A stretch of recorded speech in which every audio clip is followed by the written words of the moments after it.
Good to have you here. I'd like to ask you, Miss Bellamy. So I went to your panel yesterday, and it was great. And you mentioned a bit about multicultural education and how we can involve that in in our own curriculums, especially in countries where education is not that valuable to some students. How do we involve multicultural education if students cannot, say, for example, travel to a different country? Well, I don't think that multicultural requires traveling to another country. I mean, that Right. may or may not happen in the future, but we are so connected today, even in the poorest countries, if only by a handheld instrument that everybody seems to have. And so in many ways, the boundaries that used to boundaries still exist geographically, but the boundaries that used to actually stand as barriers between cultures, between people, really in many ways have disappeared. So for me, multicultural education is not about how many stamps you have in a passport. It's about it's about a wider understanding of the diversity of the world today, the fact that you're going to engage in a more diverse environment. By that I mean with people who are different than you are, maybe same as you are in some ways, but have different views than you are. The simple predictability of the future is much less today than it has been, just because of enormous change. So Absolutely. It's everything from language to different cultures to approaching them as something to be enthused about rather than be afraid of. And it's a different mindset. Exactly. Yeah, I feel that in the current day and age, a lot of people are fascinated by traveling and kind of instilling multicultural knowledge. Even if they can't travel, I think it plays a really important role in our education, especially for children. I don't think traveling necessarily guarantees. Exactly. I mean, I was involved a few years ago in working in programs in which mostly American college students would study abroad. But if they went to, for example, almost half of Americans who study abroad study in only 4 countries, the UK, France, Italy, and Spain. And if they go to those countries, and these are wonderful countries, but if they go in those countries and basically live in dormitories with a lot of other Americans, I mean, there's much less engaging and understanding a little bit of the Spanish culture and history than you might even get by engaging with a few people in your own community. So it's traveling can be very important. We can learn a lot, and the opportunities to travel exist. But learning and appreciating the diversity in the world today is not at all anchored in just how often you travel. Absolutely. I completely agree with you on that point. I'd like to ask you a bit about innovation in education. And so one of the things that have been overlooked in the past few years is, like you've mentioned before, inspiring the students.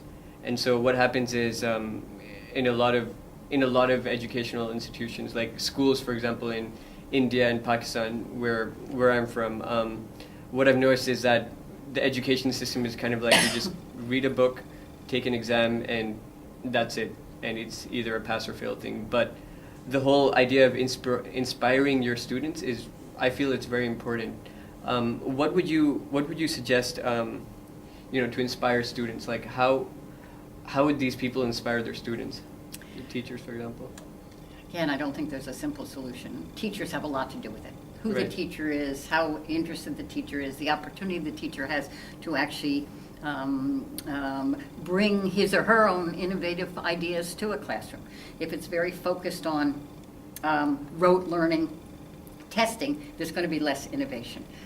It's not a matter of whether you're a rich school or a poor school. It really has a lot to do with the personnel. Also ask the students what inspires them. Excuse me.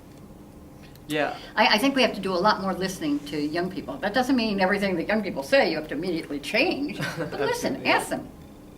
What was interesting? What did you find challenging? What surprised you? Right. Some of these schools, however, even though I do believe that some poor schools do have inspiring teachers, One thing that I've noticed is as I was saying, I've been working with this school in India, and their teachers only, I mean, the score is so poor that the school is so poor. I mean, that their teachers only make $10 to $15 per month, and at this rate, they can't even sustain their own family, let alone, come to school every day and teach. And, obviously, in a case like this, depression, anxiety is, very, very, it's always there. And so how would you suggest, for example, if you would go to a school where, the teachers themselves were depressed, how would you deal with that, and how would you kind of try to inspire the teachers to then inspire the students? Well, first of all, I think we need increased investment in education. The financial underpinning is very important. I don't think it's only about money, however. Absolutely. But the fact is, as we meet some of the goals of more children in school, it's going to require some increased investment. The largest investment comes from domestic governments themselves. But it is unfortunate that in terms of external aid, there's really been a leveling off and, in fact, a pulling back by a number of the external traditional donors. Right. And some of the new donors really haven't necessarily, even though many of them really have flourished because of having invested in education, are still not particularly focusing on basic education. But secondly, teachers, payment to teachers, even if it's small payment, constitute the majority of expenditures. I think we have to think about different ways. I mean, maybe giving some professional development to teachers, helping improve their teaching performance. And today we have some tools that even in the poorest countries, some of them are technology tools. They're not all technology tools, but some of them are, give a sense of, well-being, or a sense of, well, maybe I am a little bit more important, not just I alone, but so some professional development, some of the curriculum tools. If you have no books, but today we can provide curriculum again through some very simple technological. I don't think all the answers are technology. I think that teacher Absolutely. and that human being is still very important, but there are ways to support education that exists today, again, even in the poorest countries, that didn't exist a few years ago. Many of them based on very simple technology. Very simple technology. I mean, a lot of these countries cannot usually afford, big computers and internet. But you're saying that a lot of times even simple technology like mobile phones would probably do the trick, right? Well, I think the handheld is at this point in time is much more important than the big computers. And we're not going to get computers everywhere, and we know we don't have electricity everywhere. Exactly. But a lot of technology doesn't require a lot of infrastructure. And the thing about mobile phones at this point is, frankly, everybody has them. So you don't have to go force them. Now, here's a computer, and with this computer, then you're going to be able to do X, and you're going to have to learn about it. Well, the student may know more than the teacher does.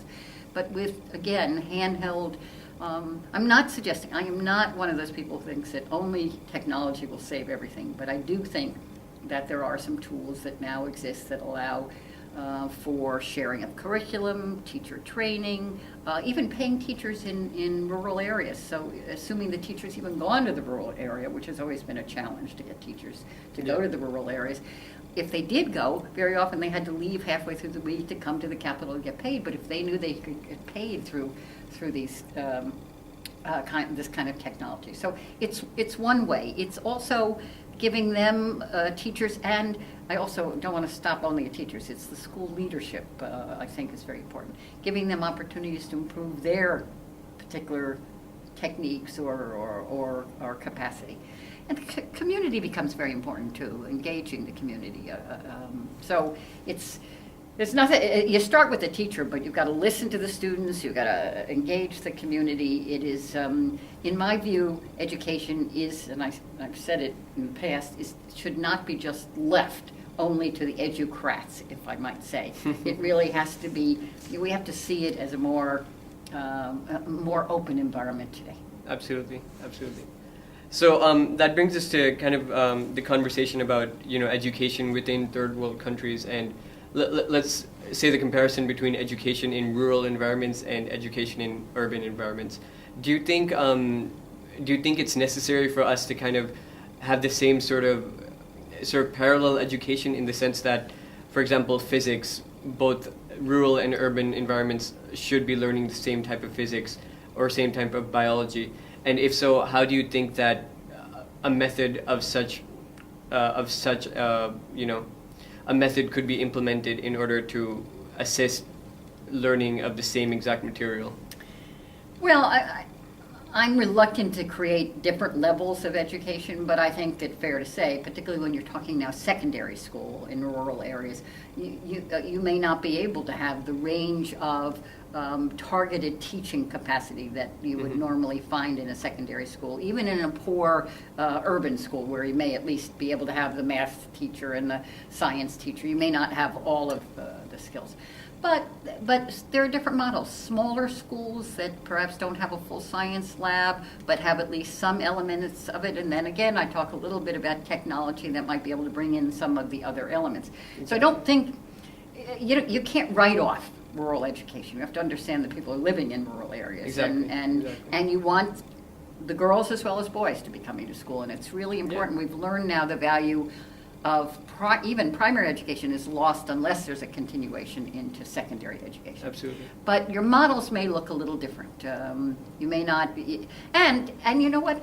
For years, non-public systems have taught secondary school with good trained generalist teachers. So this idea that you have to have the physicists and you have to have the biologists. I mean, you're not going to find that everywhere in rural areas, but good trained teachers who can create enthusiasm among their students means they can still get a pretty basic, good education. That's very true. That's very true. With that, unfortunately we're running out of time. But one thing I'd like to ask, like everyone who I interview who is in a very established position, is how did you work your way up the ladder to get to this position? As advice for us as learners who have the same kind of goals in life.